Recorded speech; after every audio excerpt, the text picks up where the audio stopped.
Private హాస్పిటల్స్లో టెస్టుల దందా అంట, తప్పుడు రిపోర్ట్లతో పేషెంట్లను భయపెట్టి లక్షలు గుంజుతున్నారట. నిజంగా తెలంగాణ వ్యాప్తంగా ప్రైవేట్ హాస్పిటల్లో ఏదైనా రోగం వచ్చిందని పోయినా, లేకపోతే చిన్నకు తలకు గాయమైందని పోయినా కూడా పెద్ద ఎత్తున లక్షలాది డబ్బులు అయితే దోచుకుంటున్నా ఉన్నారు. అయితే ఒక పేదవాడు అయితే వేలలో దోచుకుంటారు, ఒక డబ్బులు ఉన్నారు మీ దగ్గర తీసుకోవచ్చు, చాలా డబ్బులు ఇవ్వగలుగుతారని చెప్పేసి అనుకుంటే ఇక్కడ దెబ్బ తగిలితే కన్ను మొత్తం మూసేసి ఇక్కడ మొత్తం కన్ను మొత్తం మూసేస్తున్నారు. అంటే ప్రైవేట్ హాస్పిటల్లో ఎక్కడికి డబ్బుల మీద ఉన్నట్టు ఒక వైద్యాన్ని, అంటే ఒక వ్యక్తి యొక్క ఆరోగ్యాన్ని వాళ్ళకు వ్యాపారం అయిపోయింది. ఇష్టాన్ని లక్షల కోట్లు దోచుకుంటున్నారని చెప్పేసి ప్రతిరోజు మనం మాట్లాడుతున్న ప్రతి ఒక్క ప్రైవేట్ హాస్పిటల్లో సరిగా ఇంజెక్షన్ ఇచ్చారని చెప్పేసి ఒకరు చనిపోవడం, లేకపోతే ఒక ఆమె డెలివరీ పేషెంట్ వస్తే ఆమెను పట్టించుకోక అక్కడే ప్రసవించిందని చెప్పేసి రకరకాల వార్తలు మనం ప్రభుత్వ హాస్పిటల్లో కూడా చూస్తూ ఉన్నాం. ప్రభుత్వ హాస్పిటల్ ఎటువంటి పరిస్థితి ఉంటే మరి ప్రైవేట్ హాస్పిటల్లో ఎటువంటి పరిస్థితి ఉంటాయి?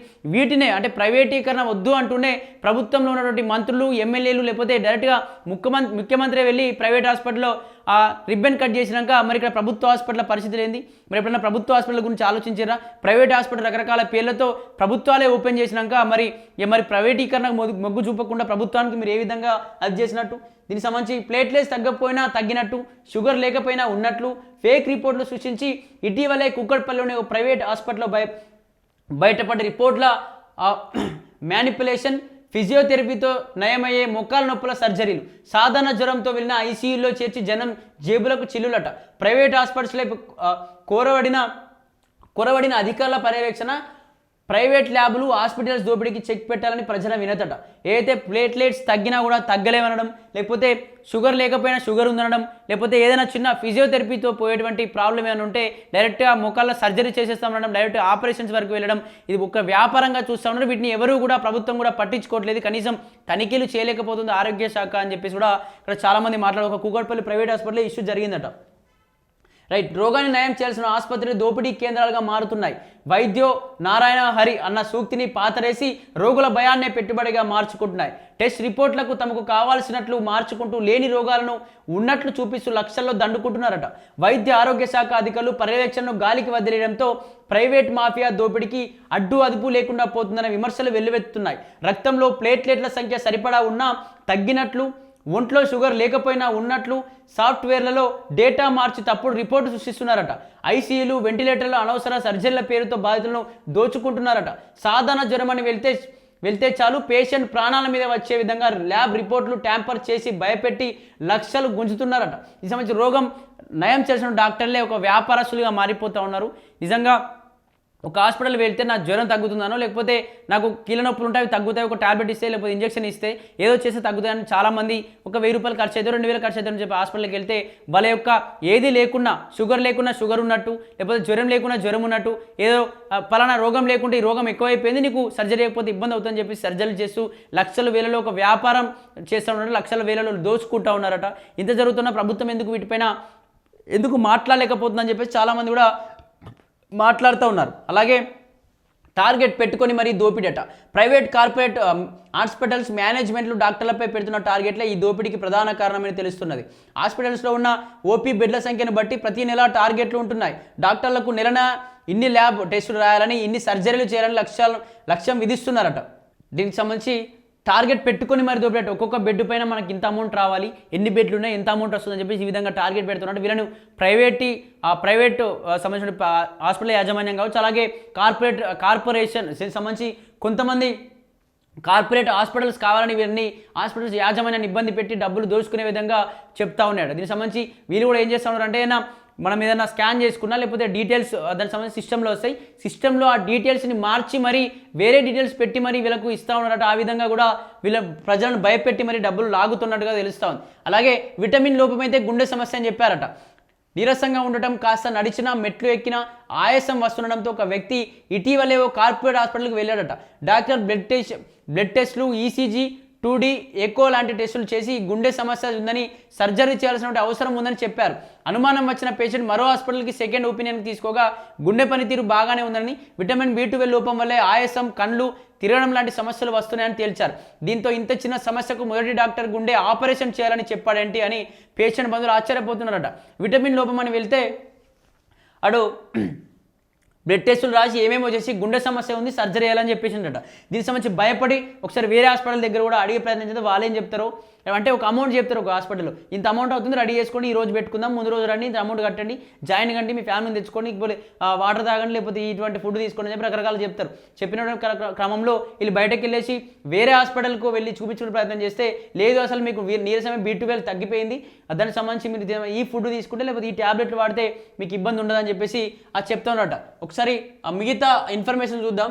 విధంగా దేశవ్యాప్తంగా, తెలంగాణ వ్యాప్తంగా, దేశవ్యాప్తంగా ఈ విధంగా పెద్ద ఎత్తున కూడా కార్పొరేట్ దందా అయిపోయింది. ఇదంతా ఒక ఆరోగ్యాన్ని మొత్తం కూడా ఒక దందాగా చేసి చూపిస్తున్నారు. ప్రైవేట్ హాస్పిటల్స్లో టెస్టుల దందా అట. లక్షలు జీతాలు ఇస్తున్న టెస్టుల సర్జరీలో కమిషన్లు ఇస్తుండడంతో పలువురు డాక్టర్లు టార్గెట్ చేసుకోవడం కోసం ల్యాబ్ టెక్నీషియన్ ద్వారా ల్యాబ్ ఇన్ఫర్మేషన్ సిస్టమ్ సాఫ్ట్వేర్లో కోడింగ్ మార్పింగ్ రిపోర్ట్లను వాళ్ళకు అనుకూలంగా తిరగరాయిస్తున్నారు. కొన్ని చోట్ల అర్హత ఉన్న పాథాలజిస్ట్ సంతకం లేకుండానే ఈ ఫేక్ రిపోర్ట్లను పేషెంట్ల చేతిలో పెడుతున్నారట. చిన్న సమస్యలకు కూడా సర్జరీలు చేయాలంటూ రోగుల ప్రాణాలతో చెలగాటమాడుతున్నారు. డాక్టర్లు, ల్యాబ్లు, ఫార్మసీలు ఒక నెట్వర్క్గా ఏర్పడి పేషెంట్లను నిలువు దోపిడీ చేస్తున్నారనే ఆరోపణలు వస్తున్నాయట. సరిపడా ఉన్నా తగ్గినట్లు చూపుతూ ప్రైవేట్ హాస్పిటల్లో ప్లేట్లెట్స్ల పేరుతో నడుస్తున్న దందాకు అడ్డు అదుపు లేకుండా పోతున్నది. సాఫ్ట్వేర్లో డేటాను మార్చి ప్లేట్లెట్స్ పడిపోతున్నాయని వెంటనే ఐసీయూలో చేర్చకపోతే ప్రాణాలకే ప్రమాదమని కుటుంబ సభ్యులను భయపెడుతున్నారు. నిజానికి రక్తంలో 1.5 లక్షల నుంచి 4.5 లక్షల వరకు ప్లేట్లెట్స్ ఉంటాయి. లక్ష నుంచి 1.5 లక్షల వరకు ఉంటే అది మైల్డ్ థ్రాబోసైటోఫేనియా అంటారు. ఇది ఎంత మాత్రం ప్రమాదం కాదు. ఇంట్లోనే ఉంటూ ఫ్లూయిడ్స్ రెస్ట్ తీసుకుంటే సరిపోతుంది. ఒకవేళ రక్తంలో 50,000 నుండి 90,000 వరకు ఉన్నా సరే అది ఎమర్జెన్సీ కిందకి రాదు. డాక్టర్ల పర్యవేక్షణ ఇంట్లోనే కోలుకోవచ్చు. ప్లేట్లెట్స్ 20,000 కంటే తగ్గి ముక్కు, చిగుల నుంచి రక్తస్రావం కావడం, నల్లటి విరోచనాలు కావడానికి ఆ తీవ్రమైన లక్షణాలు ఉన్నప్పటికీ అది ఎమర్జెన్సీ కిందకి వస్తుంది. అప్పుడే ప్లేట్లెట్స్ ఎక్కించాల్సి ఉంటుంది. కానీ ప్రైవేట్ హాస్పిటల్స్ మాత్రం జనరల్ వార్డులో కోలుకునే పేషెంట్ను ఐసీయూలోకి మార్చి ₹1,000 బెడ్ ఛార్జీలు, హెచ్డిపి, ఆర్డిపి ప్లేట్లెట్ బ్యాగులను అనవసరంగా ఎక్కిస్తూ రోజుకు 4-5 సార్లు సిబిసి బ్లడ్ టెస్టులు, ప్లేట్లెట్స్ బూస్టర్ ఇంజెక్షన్ల పేరుతో ₹2 లక్షల నుంచి 5 లక్షల వరకు పిండుకుంటున్నారట. లేని షుగర్ నొప్పులకు అనవసరపు కోతలట. సాధారణంగా చేసే బ్లడ్ టెస్టులో ప్రైవేట్ హాస్పిటల్స్ అవకతవకలకు పాల్పడుతున్నాయి. అసలు షుగర్ లేని రోగులకు కూడా బ్లడ్ టెస్ట్ రిపోర్ట్లతో గ్లూకోజ్ లెవెల్స్ ఎక్కువగా ఉన్నట్లు ఫేక్ రిపోర్ట్లు సృష్టిస్తున్నారట. దీంతో తాము మధుమేహ బాధితులమని భయపడి రోగులు జీవితాంతం వాడాల్సిన మందుల బారిన పడుతున్నారు. క్రమం తప్పకుండా ల్యాబ్ టెస్టుల పేరుతో హాస్పిటల్ చుట్టూ తిరిగేలా ప్లాన్ చేస్తున్నారట. మరోవైపు వయస్సు రీత్యా వచ్చే మొఖాల నొప్పులను కూడా వ్యాపారంగా మార్చుకుంటున్నారు. కేవలం చిన్నపాటి ఫిజియోథెరపీ, వ్యాయామాలు, ఆహార అలవాట్లతో నయమయ్యే సమస్యలకు కూడా వెంటనే మొఖాలను మార్పిడి, సర్జరీలు చేయాలని భయపెడుతున్నారట. ఆరోగ్యశ్రీ, హెల్త్ ఇన్సూరెన్స్ ఉంటే చాలు, కనీసం అవసరం లేకపోయినా కోతలు కోసి ₹1,00,000 క్లెయిమ్ చేయించుకుంటున్నారట. చిన్నపాటి జ్వరం, గ్యాస్ట్రిక్ సమస్యలతో ఎమర్జెన్సీ డిపార్ట్మెంట్కు వచ్చే రోగులకు కూడా వెంటనే వెంటిలేటర్లు, ఐసీయూలు కేటాయించి నిలువు దోపిడీకి పాల్పడుతున్నారట. వైద్యాధికారుల పర్యవేక్షణ ఏది? ప్రైవేట్ హాస్పిటల్కి ఈ స్థాయిలో బరితెగించి దోపిడీకి పాల్పడుతున్నప్పటికీ వాటిని కంట్రోల్ చేయాల్సిన హెల్త్ డిపార్ట్మెంట్ అధికారులు మాత్రం నిమ్మకు నీరెత్తినట్టు వ్యవహరిస్తున్నారనే విమర్శలు వస్తున్నాయి. ప్రైవేట్ హాస్పిటల్స్పై నిరంతరం తనిఖీ నిర్వహించాల్సినటువంటి డిఎంహెచ్ఓలు తమ ఆఫీసులకే పరిమితం అవుతున్నారు. ముఖ్యంగా హైదరాబాద్, రంగారెడ్డి, మేడ్చల్, మల్కాజ్గిరి జిల్లాల పరిధిలోని 80% ప్రైవేట్ కార్పొరేట్ హాస్పిటల్స్ ఉన్నాయి. ఈ జిల్లాలో మాత్రం ఆఫీసుల నుంచి కదలట్లేదని విమర్శలు ప్రజల నుంచి వస్తున్నాయట. ప్రస్తుతం అనుకున్న స్థాయిలో కాకుండా రాష్ట్ర వ్యాప్తంగా వర్షాలు పడుతున్నాయి. ఇప్పటికే డెంగ్యూ విజృంభణ ప్రారంభమైంది. రాష్ట్రంలో వైద్య ఆరోగ్య శాఖ అధికారులు ఇప్పటికీ ఏ ఒక్క ప్రైవేట్ ల్యాబ్ హాస్పిటల్పై ఆకస్మిక తనిఖీలు చేసినటువంటి దాఖలాలు లేవు. ల్యాబ్ ఆడిట్లు చేయకపోవడం వల్ల ప్రైవేట్ నిర్వాహకులకు అడ్డు అదుపు లేకుండా పోయింది. క్లినికల్ ఎస్టాబ్లిష్మెంట్ యాక్ట్ కింద హాస్పిటల్స్ను తనిఖీ చేసి కఠిన చర్యలు తీసుకోవాల్సిన అధికారులే మామూళ్ల మత్తులో ఊగుతున్నారనే ఆరోపణలు వినిపిస్తున్నాయి. చర్యలు తీసుకుంటే తప్ప దోపిడీ ఆగదు. రాష్ట్రంలో వైద్య ఆరోగ్య శాఖ అధికారులు ఇప్పటికైనా నిద్రమత్తు వీడి తక్షణ చర్యలు తీసుకోవాల్సిన అవసరం ఉందని ప్రజలు కోరుతున్నారు. ప్రైవేట్ హాస్పిటల్స్, డయాగ్నోస్టిక్ సెంటర్లో బ్లడ్ టెస్టుల ధరలను, బెడ్ ఛార్జీలకు ప్రభుత్వం తక్షణమే నియంత్రించి బోర్డులపై ప్రదర్శించేలా చర్యలు తీసుకోవాలని ప్రతి జిల్లాలో డిఎంహెచ్ఓ ఆధ్వర్యంలో స్పెషల్ టాస్క్ ఫోర్స్ టీంలను ఏర్పాటు చేసి ప్రైవేట్ హాస్పిటల్ ల్యాబ్ సాఫ్ట్వేర్లను, ఆడిట్ లాగ్స్ ఆకస్మిక తనిఖీలు చేయాలని, ల్యాబ్ రిపోర్ట్ల గోల్మార్క్ కంప్లైంట్స్పై విచారణ జరిపి హాస్పిటల్స్ లైసెన్సులు రద్దు చేయాలనడంతో పాటు క్రిమినల్ కేసులను నమోదు చేయాలని, హాస్పిటల్స్లో దోపిడీపై ఫిర్యాదు చేయడానికి బాధితుల కోసం ప్రత్యేక help line number, WhatsApp grievance cell ఏర్పాటు చేయాలని డిమాండ్ చేస్తున్నారు ప్రజలు. దీనికి సంబంధించి ప్రైవేటీకరణ పెద్ద ఎత్తున కూడా ఎక్కువైపోతున్నాయి. ప్రైవేట్ ఏదైతే నిజంగా ఒక హాస్పిటల్ వెళ్తే డాక్టర్ని దేవుడిలా చూస్తారు, ఒక ట్యాబ్లెట్ ఇస్తారు, ఇంజక్షన్ ఇస్తారు, వాళ్ళ చేతి పడితే చాలా నా ఆరోగ్యం కుదుట పడుతుంది, నేను శక్తివంతం అయిపోతాను, బలం వస్తుంది, నడవగలుగుతాను, పరిగెత్తగలుగుతాను అని చెప్పి చాలామంది వృద్ధులు సైతం అనుకుంటారు. కానీ అటువంటి వ్యక్తిని షుగర్ ఉందని పోతే షుగర్ ఎక్కువగా అయిపోయింది, మీకు ఖచ్చితంగా సర్జరీ చేయాలనడం, లేకపోతే జ్వరం ఉందని చెప్పేసి వెళ్తే జ్వరం ఎక్కువ అయిపోయింది, మీరు అడ్మిట్ కావాలి, ఖచ్చితంగా గ్లూకోజ్ పెడతాం, ఒక వారం రోజులు ఉండాల్సిందే, లేకపోతే బ్లడ్ దీనికి సంబంధించి బ్లడ్ సెల్స్ పడిపోయినాయి, ఎర్ర రక్త కణాలు అయిపోయినాయి అని చెప్పేసి రకరకాలుగా మాట్లాడి వాళ్ళ నుంచి 2 లక్షల నుంచి 5 లక్షల చొప్పున డబ్బులు వసూలు చేస్తున్నారట.